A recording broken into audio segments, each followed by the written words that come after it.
The live TV, सच सबसे आगे। नमस्कार, मैं हूं रंजीत झा और आप देख रहे हैं द लाइव टीवी।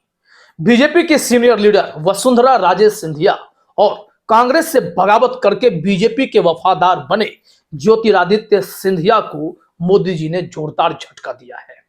दरअसल आप ऐसा कह सकते हैं कि दूध में पड़ी किसी मक्खी को जो निकाल कर साइड कर दिया जाता है, कमोबेश वही स्थिति इन दोनों नेताओं की इस वक्त दिखाई पड़ती है। हालांकि दोनों का राज्य सियासत करने के लिए अलग अलग है। जैसे ज्योतिरादित्य सिंधिया मध्य प्रदेश के महाराज कहे जाते हैं, तो वहीं महारानी के तौर पर राजस्थान में वसुंधरा राजे भी जानी जाती है। दोनों का अपना दबदबा रहा, लेकिन बीजेपी ने इन दोनों की ताकत को एक झटके में किनारे कर दिया। उम्मीद थी कि जब बीजेपी की सरकार बनेगी तो कम से कम मोहन सरकार और भजन सरकार दिखाई नहीं पड़ेगी। यहां पर आपको वसुंधरा राजे की सरकार दिखाई पड़ सकती थी राजस्थान में, और वहां शिवराज की जगह अगर कोई विकल्प बनता तो शायद सिंधिया जी बन सकते थे। लेकिन इन दोनों की पूछ ही खत्म कर दी गई और उसके बाद भी दुखती रग पर जो हाथ रख दिया गया है वो उन्हें चैन से सोने तक नहीं देगा। मोदी जी ने ऐसी प्लानिंग की है। प्लानिंग क्या है वो अभी हम आपको बताते हैं। कुछ रिपोर्ट्स भी है हमारे पास और ये होना भी था। लेकिन जरा सोचिए, ये भजन सरकार, ये मोहन सरकार, ये इन राज्यों में क्यों आए हैं? क्या बीजेपी अपने कार्यकर्ताओं को खुश करना चाहती है? सिर्फ यही वजह है? जी नहीं, वजह यह है कि ये ऐसे बड़े बड़े चेहरे जो दरकिनार किए गए वो दिल्ली की तरफ आंख उठाकर ना देख सकें, ना नरेंद्र मोदी के लिए, ना अमित शाह के लिए भविष्य में कोई चुनौती बन सके। इस वजह से इन्हें किनारे भी किया गया, क्योंकि इन लोगों के पास अपना जनाधार भी है और इन्हें ही, इनका ही मनोबल तोड़ने के लिए इतनी बड़ी रणनीति बनाई गई है।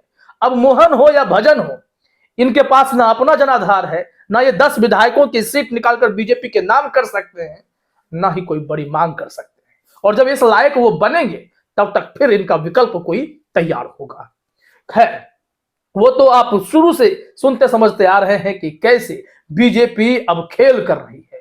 दिल्ली तक पहुंचने वाली हर बगावत को शांत करने के लिए ऐसे कदम उठाए जा रहे हैं। लेकिन इससे मिशन 2024 की पकड़ मजबूत होगी क्या, ये तो आगे चर्चा का विषय होगा। लेकिन इन लोगों को अब जो झटका लगा है वो देखिए। सपना तो इन दोनों का मुख्यमंत्री बनने का था। सिंधिया साहब बोल नहीं रहे थे, वसुंधरा राजे खूब बोल रही थी, ताकत आजमाइश भी हुई, विधायकों का शक्ति प्रदर्शन भी हुआ। इन सब के बावजूद कुछ नहीं हुआ। अब बारी हुई कि सीएम, डिप्टी सीएम के पदों की शपथ जब ले ली गई तो कैबिनेट विस्तार की, और यहां उम्मीद थी वसुंधरा राजे को, ज्योतिरादित्य सिंधिया को, कि कम से कम मैं ना सही, जो मेरे भरोसे चुनाव जीतते हैं या फिर जो मेरे वफादार हैं, उन्हें इस कैबिनेट में जगह मिले। लेकिन यहां भी जोरदार झटका मोदी जी ने दिया है। प्लानिंग यह बना दी गई है कि राजे के वफादार हो या सिंधिया के वफादार हो, इन लोगों को कैबिनेट में जगह नहीं दी जाएगी, बिल्कुल नहीं दी जाएगी। शिवराज में, सरकार में जो दबदबा था, तो वह दबदबा इस बार वो मोहन सरकार में ज्योतिरादित्य सिंधिया नहीं दिखा पाएंगे। जो उनके समर्थक विधायक मंत्री बन गए थे वो इस बार नहीं बनेंगे, उनको जगह ही नहीं मिलेगी। अब यह कहा जा रहा है कि युवा मुख्यमंत्री बने हैं तो युवा चेहरे की तलाश होगी कैबिनेट में ट्यूनिंग के लिए। लेकिन क्या यह कोई लॉजिक है? आप अनुभवहीन को क्या कोई नौकरी पे तुरंत रख सकते हैं क्या? फ्रेशर्स को नौकरी पे रखने की बात कही जाती है। अगर आप पूरे कैबिनेट को ही फ्रेश कर देंगे तो उसे चलाएगा कौन? खैर, यह सवाल तो बीजेपी जाने, उनकी अपनी सियासत है। लेकिन यहां सबसे बड़ी वजह यह है कि ज्योतिरादित्य सिंधिया की ही बात कर लें, इनके इस बार भी बताया जाता है कि 10 विधायक, समर्थक विधायक जीत करके आए हैं, लेकिन शायद ही किसी को जगह मिले। जरा देखिए अपने स्क्रीन पर, एक हेडलाइन है, एमपी पॉलिटिक्स, मोहन सरकार में सिंधिया का नहीं होगा शिवराज सा दबदबा, मंत्रिमंडल में ज्यादा समर्थकों को जगह न मिलने की ये होगी वजह। यहां वजह तो हमने बताए हैं, जो खबर में ये बातें लिखी गई है कि इस पर बहस ही इस बात को लेकर है कि नए चेहरे के साथ नए चेहरे की ट्यूनिंग हो।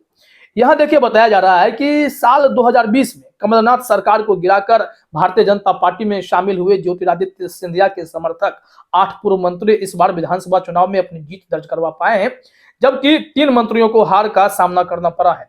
शिवराज सरकार में सिंधिया समर्थक 10 मंत्रियों का मंत्रिमंडल में दबदबा था। इस बार यह दबदबा कम होने वाला है। लोकसभा चुनाव की रणनीति के तहत इस बार पार्टी सभी लोकसभा सीटों से एक एक मंत्री को डॉक्टर मोहन यादव मंत्रिमंडल में जगह दे सकती है। इस प्रकार लगभग 29 से 30 मंत्री बनाए जा सकते हैं। अब सिंधिया महाराज हैं, पूरे मध्य प्रदेश के महाराज हैं, या ग्वालियर क्षेत्र में उनका दबदबा चलता है? तो क्या ग्वालियर क्षेत्र में जीते हुए उनके तमाम विधायकों को जगह मिलेगी? नहीं, इक्का दुक्का मिल जाए। लेकिन इस बार स्थिति यह है कि ज्योतिरादित्य सिंधिया की ताकत को ही कतरने की बारी आ गई है। उन्हें इस तरीके से साइड किया जा रहा है, ट्रिम किया जा रहा है कि ना तो उनके विधायक अपनी ताकत से ज्योतिरादित्य सिंधिया के इरादे को बुलंद कर पाएंगे, न ही राजस्थान में ऐसा कुछ होगा। अब जरा देखिए, यहां पे बताया क्या जा रहा है कि सिंधिया समर्थक 3 विधायक जो हैं मंत्री पद के रेस में हैं। इसमें नाम है पूर्व मंत्री राजवर्धन सिंह दत्ती, गांव महेंद्र सिंह सिसोदिया और सुरेश धाकड़ को हार का सामना करना पड़ा है। यहां पर लिखा गया है कि सिंधिया समर्थक जीते हुए सभी पूर्व मंत्रियों का इस बार मंत्री बनना मुश्किल नजर आ रहा है। इस बार सिंधिया समर्थक 3 विधायक भी मंत्री पद की दौड़ में शामिल हैं। इनमें देवास जिले से मनोज चौधरी, नारायण सिंह पटेल और ऐदल सिंह कंसाना भी शामिल हैं। यदि समीकरण ऊपर नीचे हुए तो उक्त 3 विधायकों में से किसी को मंत्री बनाया जा सकता है, किसी को कोई एक बन सकता है। तो एक तरीके से ज्योतिरादित्य सिंधिया जो मध्य प्रदेश की सियासत करते थे, उनके नाम पर विधायक जीत जाते थे, वो सब खत्म करने की पूरी कोशिश मोदी जी कर रहे हैं, ताकि सिंधिया भी अब कुछ मांग ना कर सके, कोई डिमांड ना कर सके। यह तो बात हो गई ज्योतिरादित्य सिंधिया की। अब आइए वसुंधरा राजे सिंधिया की बात करते हैं। इनको लेकर तो साफ कह दिया गया है कि वसुंधरा राजे के जितने भी वफादार हैं उन्हें मंत्रिमंडल में जगह नहीं मिलने जा रही है। मतलब समझ रहे हैं आप? यहां स्पष्ट कर दिया गया है कि वसुंधरा राजे चाहकर भी उस सरकार के साथ कोई खिलवाड़ नहीं कर पाएंगे। हालांकि जो वर्तमान में कई विधायक ऐसे हैं जहां शक्ति प्रदर्शन वसुंधरा राजे ने किया था, तो वो सब साथ आए थे।